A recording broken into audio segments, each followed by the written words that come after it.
Hello, welcome back to the channel. In this video, I'm going to walk you through how to use Teemill Print on Demand.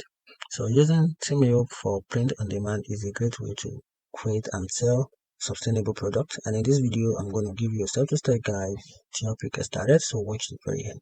So to get started, you have to sign up. So if you don't have an account, just simply sign up on the Teemill website, then create your store. So once you've signed, you can start creating your store.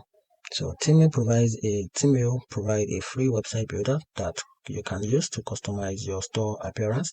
Then use the Teemill Design Studio to create your product. You can choose from a variety of items like t-shirts, hoodies, and accessories.